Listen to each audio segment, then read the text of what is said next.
This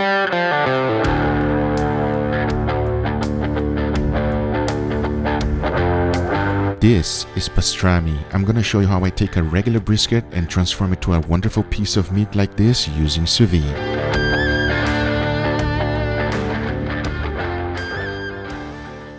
Today's video is 100% inspired by the trip I took to New York. If you've never been there, I recommend it. It's something that everyone should experience. The people from New York are just awesome. And most importantly, the food is fantastic. And talking about food, while I was there, I went to the most iconic pastrami place there is. It's called Katz. I've tried quite a few pastrami before, but let me tell you something. That place is amazing. However, it's always full. While I was there, I tried two of the classic. One was the pastrami and the other one was corned beef. Seeing the professional cutters cutting them is just awesome. You can tell that that's not their first rodeo. And while ordering, the way they explain to you the options makes you want to try everything. But I stayed focused on the classics. I got a pastrami sandwich and a Reuben. I mean, just by looking at this pastrami sandwich, you already know it's gonna be good. And the Reuben, check it out. Oh man.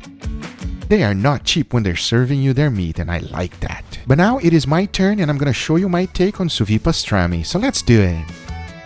This is a 13.5 pounds full packer brisket. The first step is to trim it. There's some huge pieces of fat in here which will not render with sous vide. As a matter of fact, not only will sous vide not render this, neither will smoke. So it must be removed. Brisket has two parts. The point is the fattier part, so there's no need for additional external fat as the intramuscular fat is plenty. But the flat has no fat at all, and I like to leave a 1/4 inch. Once I was done trimming, this is what it looks like.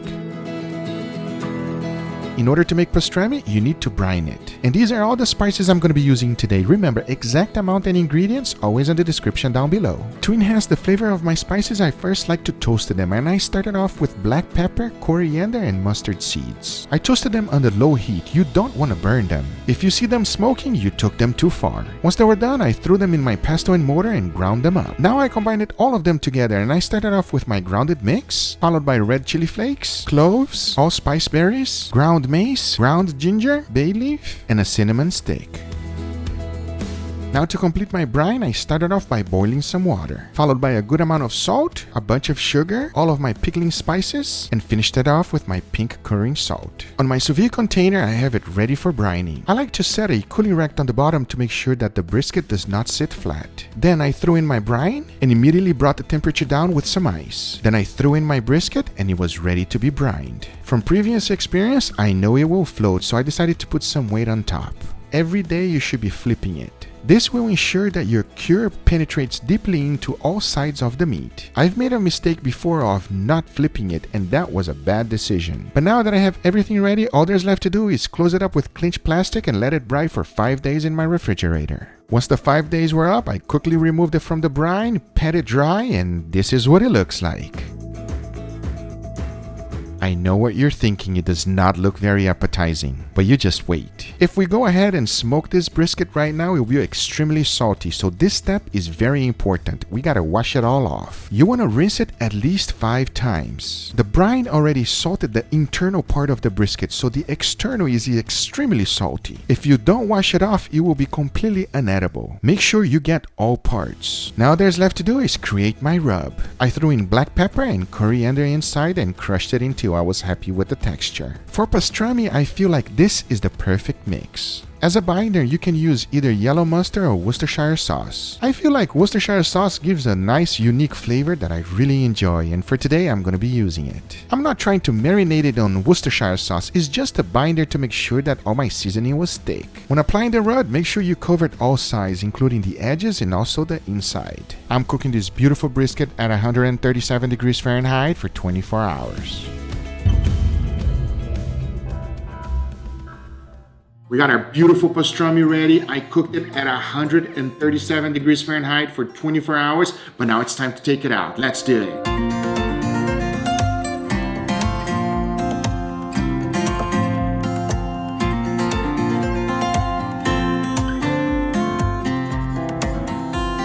I'm gonna be eating this amazing pastrami just like I had it in Katz with a sauce. Over there they used Thousand Island, but I'm gonna make my own. And here's how to do it. Mix a little bit of mayo, a little bit of ketchup, your favorite hot sauce, pinch of Guga's rub, and finish it off with sweet relish. Mix it well and your sandwich sauce is ready. Just like I had it there as well, I'll be using rye bread. That's what they use it there, and it was awesome. The biggest difference between theirs and mine is that mine has seed, but you can also buy them seedless. For a Reuben sandwich, they also use sauerkraut. This thing, you either love it or you hate it, and I love it. And as cheese is concerned, I'm gonna be using baby Swiss. The pastrami is fully cooked. Now, if I just serve it as is right now, it's considered corned beef. Now, if I smoke it, it's going to be pastrami, and that's exactly what I'm going to do. I'll be smoking at 250 degrees Fahrenheit until I got a nice, beautiful color. So let's do it.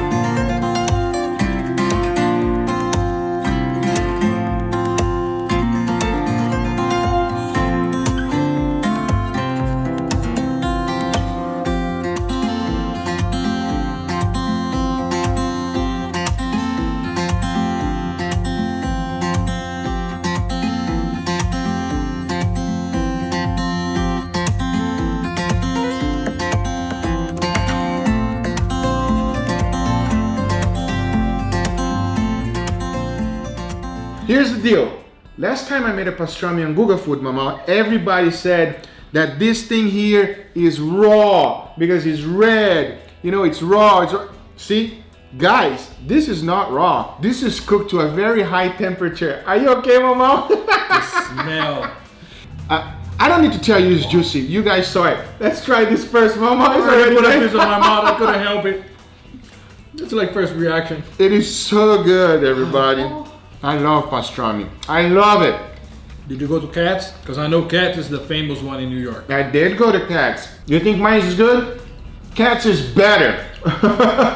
It's better. They've been doing this for years, everybody. There's no comparison on what they do over there. Yeah, I don't remember what I was watching, but I was watching they were talking about this Katz place, and it's like one of the original delis and one of the last ones surviving still. Man, there's a lot of people. You better be ready when you go over there. I'm telling you right now. It is an experience, and if you are going to New York, you have to go there. It's like a spot. So this one is the pastrami, and then this one here is the Reuben. Cheers, everybody.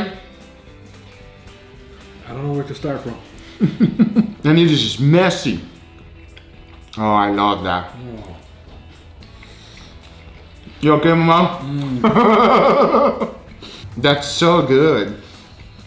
The combination of the rye bread together with the mustard and the entire sandwich, amazing. I didn't know about pastrami until today. You remember the corned beef? Yeah. Which one do you like better, corned beef or pastrami? Oh, pastrami. Pastrami, right? The smokiness of it, it's amazing. So the meat itself, it's a little bit salty. That's because of the brining that they have to do the corned beef as well. And that's the color. Again, it's a distinct color. It's not that it's medium rare. Okay? No. It's cooked all the way through. All right? What it is, it's cured meat. So it's like like ham. Like ham or when you cook ham salami. and you slide ham, even though it's cooked very high temperature, it's still red. It's a little hard to describe, guys. I'm not gonna lie to you, but it's awesome. We don't have anything like this in Latin America and in Brazil, so it's different. Brazil, the main way that we cure meat in Brazil, it's carne de sol. Basically, they salt it and they let it on the sun to. They hang it dry. on the hanger outside on the sun and let it dry. And if you guys ever want to see that, let me know. See, I'm showing you a little bit of footage here when I went to Brazil. This is what it looks like, and if you guys want to see the taste and all that stuff, let me know. And I'll make one for you guys. Anyway, I see you nibbling on it again, Mama. Are you ready to try the second one? Oh yeah. All right, let's try the Reuben. Cheers, everybody. You okay, Mama? This is even messier than the first one. It is messy. All right, the Reuben is a completely different from the pastrami itself. From the pastrami. Yeah. The sauce and the cheese and the sauerkraut, it just basically you lose the pastrami. Really? Yeah. You think so? To me, that's what happened. It's funny that you say that because when I was there, I was with my wife and daughter, and they don't like the Reuben too much, and I have a feeling that it's not your favorite. It's not my favorite. It is not your favorite. Not my favorite. You rather the pastrami? I'd rather the pastrami. I think Katz sell the pastrami a lot more than they sell this one, but that one is my favorite. Yes. I love the Reuben. I love sauerkraut. You know, sauerkraut is, you have two options. You love it or you hate it. Or you hate it. You know what I mean? For me, I really like the Reuben. I'm sorry, I really like it. I can't have my Reuben. I'm going we'll switch, Mama. Anyway, guys, these are the results. I hope you guys enjoyed this video. If you do enjoy this video, make sure you give it a thumbs up. If you're not a subscriber, be sure to subscribe for future videos. Remember, if you are interested in anything I use, everything is always in the description down below. Thank you so much for watching, and we'll see you guys on the next one. Take care, everybody. Bye-bye.